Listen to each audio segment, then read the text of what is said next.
Okay, we are back for video 2, I guess.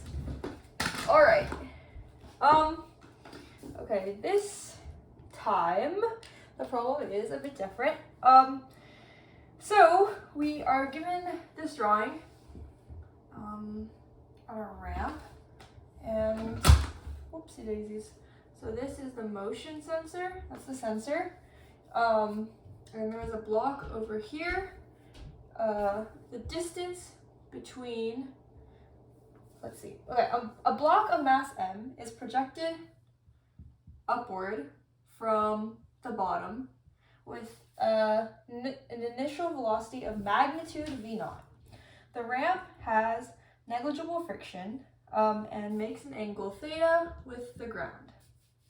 A motion sensor aimed down the ramp is mounted at the top of the incline so that the positive direction is down the ramp. Okay, so if we label our axes, then down the ramp is positive. And then the block starts a distance d from the motion sensor. So the distance from the motion sensor to the block is d. So x initial is equal to d. The block slides partway up the ramp stops before reaching the sensor, and then slides back down. Okay, so given this information, there are a lot of things we can figure out. So I don't know, if we start at the beginning, we're given v0 m. So given v0, we're able to figure out the final velocity of the block. We're able to figure out the time it takes for the block to get up to the point that it stops at and for it to come down again. We can figure out the acceleration of the block. And of course, like the distance the change in distance of the block. We can also figure out the, okay, well, if we move on to Newton's laws, we can figure out the acceleration, which we have over here from like F equals ma. Then we can use energy to figure out the kinetic energy of the block, and based on that we can figure out the work because of force times distance. And then we can figure out the force based on using like gravity. And we can figure out using gravity and like the friction force, which is like related to the normal force, which we can figure out as well. And then we could use conservation of momentum, but the block is, since there are no external forces being applied to the system, where if we define our system as the ramp, the block, and the earth, additionally we could, and there's no rotation, so we're ignoring all the rotational units. Okay, and so then given this, we're able to solve all these things, but we have to state our assumptions. And our assumptions are that we are on Earth, so the acceleration on Earth due to gravity is just g. We were already told that there is no friction on the ramp. We are assuming that v0 is with reference to the block, or it could be to an outside observer since the block isn't moving. And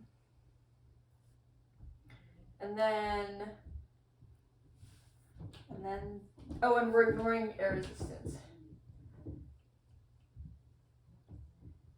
Okay. So given resistance, oh gosh, I cannot spell. Resistance. Okay, so given that, we're gonna see what the question's asking.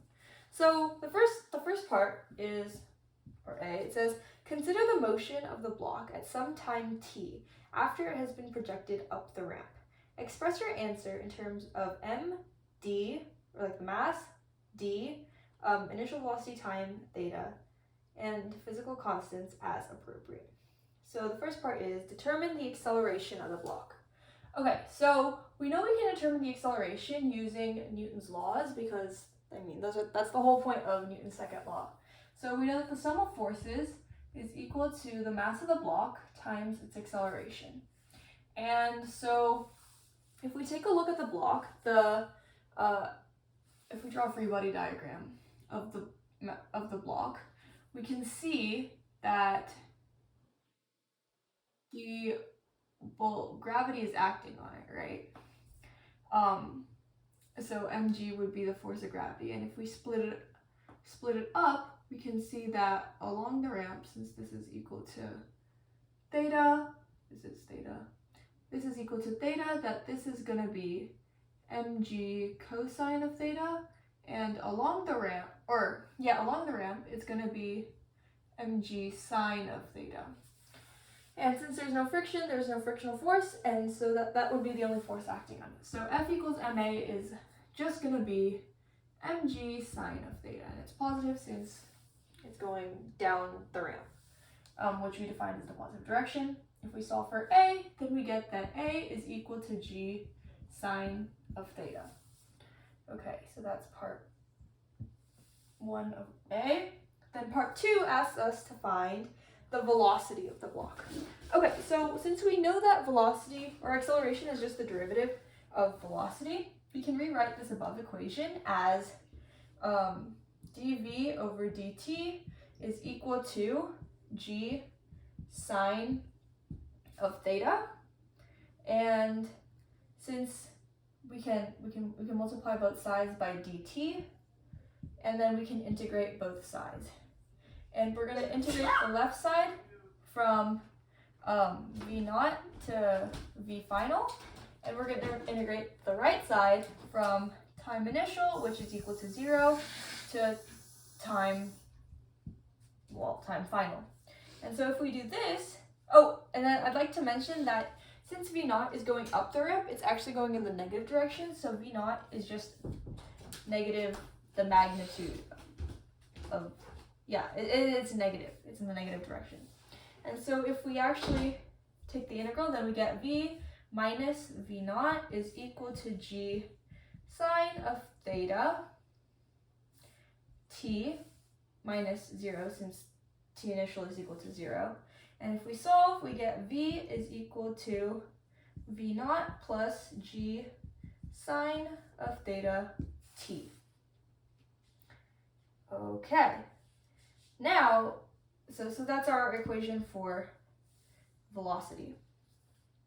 Now we can do something similar and figure out the equation for, so part 3 says determine an expression for the position of the block. So we can use something similar, where we know that the velocity is equal to the derivative of position with respect to time, and we just said that this was equal to g sine of theta t plus v naught, right? And so we can again multiply the right side by dt and integrate. And so the initial position is going to be d, and we're integrating to some value, some x position. And then our initial time, once again, is going to be 0, and our final time is just going to be some time t. And so we can integrate this, and with this we get x minus d is equal to g 1/2 g sine of theta t squared plus v naught t plus v naught t. And when we plug in t, this is what we get, minus 0, because once again t initial is equal to 0.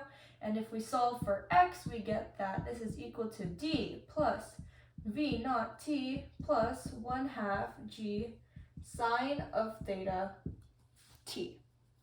And so this is our equation for x, for position. Okay, so moving on to part B. I'm gonna erase this for now so I have more space. All right. Okay. So then for part D, it says, for part B, sorry, it says derive an expression for the position x minimum of the block when it is closest to the motion sensor. Express your answer in terms of m, d, v naught, theta, and physical constants as appropriate. Okay, so for this, we know that the block is going to be closest to the motion sensor when it has stopped, because it's going to keep going and going and going, and then right as it gets here, it's going to stop, and then it's going to turn around. So we know that the v final is equal to 0. We know that v initial is equal to negative v naught since it's going up the ramp. And we just determined the equation for acceleration. We determined that that is equal to g sine of theta. Okay, so, and we're trying to figure out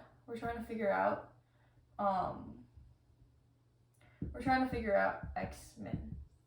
And so given this, there is an equation that relates all these variables, without time. And it looks like v final squared is equal to v initial squared plus 2a delta x. Okay, and we know that our v final is equal to 0. Our v initial is equal to negative v naught.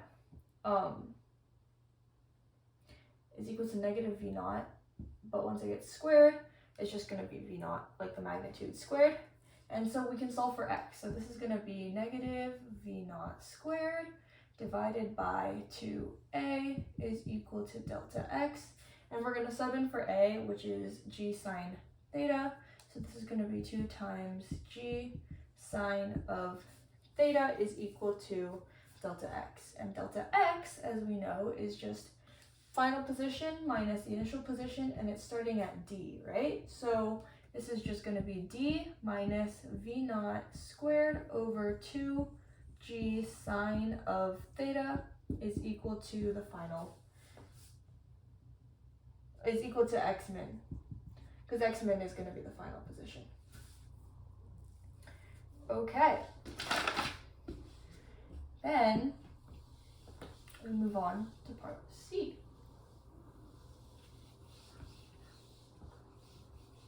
Okay, so for part C, it says, on the axes provided below, sketch the graphs of position, x, velocity v, and acceleration a as functions of time for the motion of the block while it goes up and back down the ramp.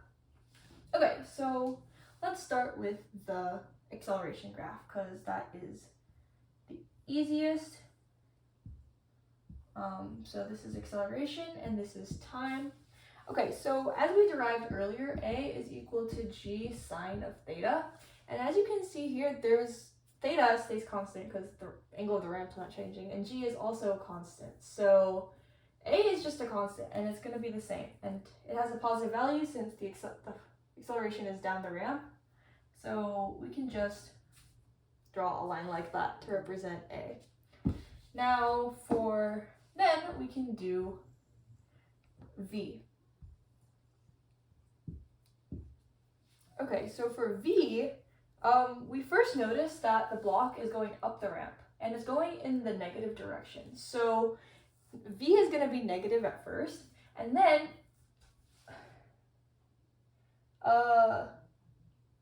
and then it starts coming back down the ramp.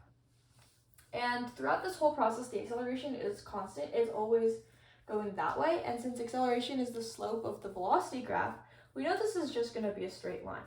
And it starts at a negative value since it's going backwards, and then it goes and goes and goes and goes. And so this is our velocity graph. And right here, that's x min. That's when it's the closest to the motion sensor. And then after that point, it starts going back down the ramp, which is the positive direction, which is why the velocity becomes positive. Okay, so then the only one we have left is the position graph.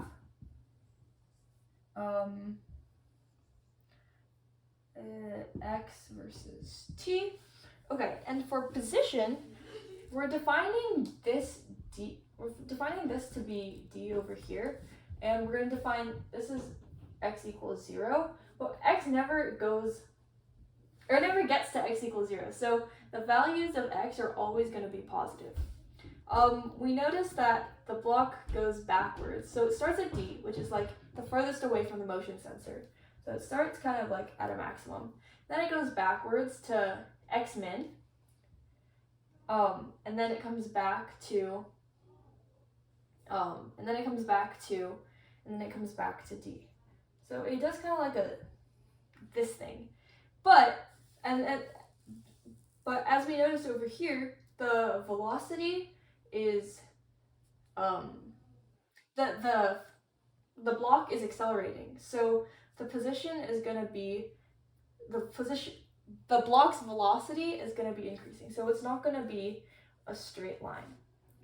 And so over here, this is going to be a curved graph, like that. And it matches up with our velocity graph because at first you can see that it's this steepest, and then it gets flatter and flatter and flatter till it's 0, which is at x min, and then it becomes the slope of the position graph becomes steeper and steeper, and it's positive, as you can see in the velocity graph.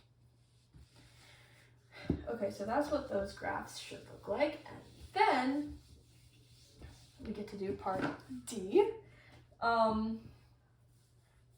So after the block slides back down and leaves the bottom of the ramp, it slides on a horizontal surface with a coefficient of friction given by mu sub k.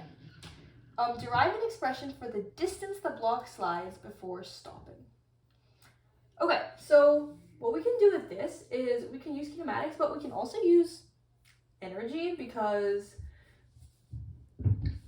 so we can also use energy. And the reason, and since there's no friction on the ramp, the velocity the block has on the on the way back down is the same as the velocity it has on the magnitude is the same as it has on the way back up. And so we can use energy equations to figure out how long the block is gonna go for. And so we know that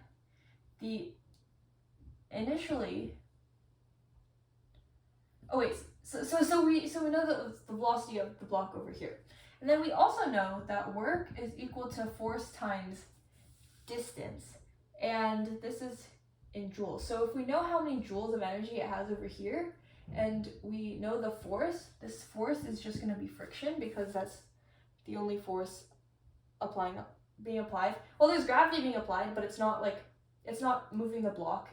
There's no work being done in the vertical direction. So the only force that's being applied in the direction that work's being done is the force of friction. And so we can, because of conservation of energy, if we know the amount of energy it has over here, we can equate that to the work done and solve for distance. So we know that the energy at the beginning is just going to be 1/2 mv0 squared, and this is equal to the force of friction times distance, and we know that friction is equal to mu sub k times the normal force, which is equal to mu sub k times mg. And so this is going to be equal to 1/2 mv0 squared is equal to mu sub k mg times d. The m's cancel out, and what we're left with is v0 squared divided by 2 u sub kg is equal to the distance. And then part E, for part E, now we have to suppose that the ramp has friction. The same block is projected up with initial speed v0 and comes back down the ramp. On the axes provided below, sketch a graph of the velocity of v as a function of time for the motion of the block while it goes up and back down the ramp, arriving at the bottom of the ramp. Okay, so this is part E now. This is the graph they give us. t over 2 and t, and this, so well, this is the t-axis, and this is the velocity axis. Okay, and so, well, they said that the ramp now has friction, and what that means is that, well, the block is going to lose energy as it goes up the ramp, and then again as it comes down the ramp. And so when it gets back to the bottom, it's not going to have the same velocity as it had going up, because energy is being lost, obviously. And so what we know is that on the way up, it's going to have a larger velocity, which means it's going to take less time to reach x min. And then because it's been losing energy, as it comes back down, it's losing even more energy, the velocity is going to be slower. And so by the time it gets back down here, it's going to have, the final velocity is not going to be as high as the initial velocity. And it's going to take a longer time to get there. Okay, so what that means is it's going faster on the way up and it's taking longer on the way down. So that means that when the block reaches x min, it's going to be before t over 2 seconds, because this is going to be shorter and this is going to be longer. So we can just mark that over here.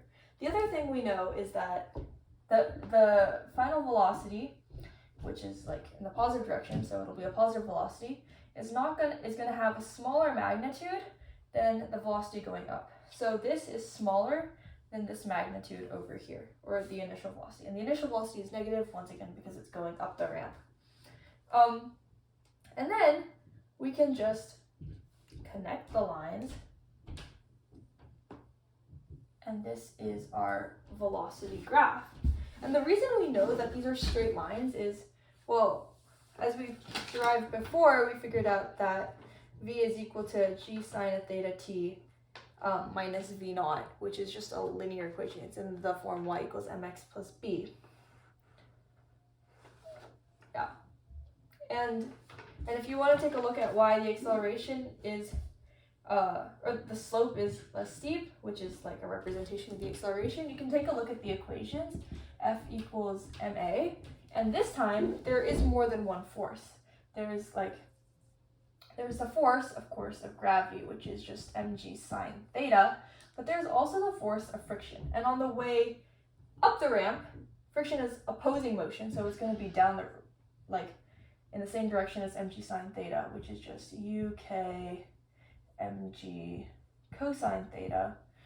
And it's mg cosine theta, this is the normal force because it's opposing the force of gravity. And then on the way down the ramp, it's going to be mg sine of theta, but friction is going to be in the opposite direction because now the block is moving down the ramp. So this is going to be u sub k mg cosine theta.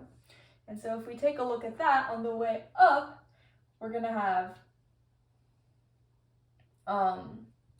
A is equal to, or should I'll write MA is equal to mg sine theta plus uk mg cosine theta. So if we get rid of the m's, oops, that is not an m, like that. That's what A is going to look like. But then on the way down, it's going to be mg sine of theta minus u sub k g cosine theta, because friction is in the opposite direction. Sorry, I erased the m's already. There we go. And as you can see that this acceleration is going to be smaller than the initial acceleration. And based on that, we know that the initial acceleration is going to have a steeper slope, and this is going to have a smaller slope. And that's it.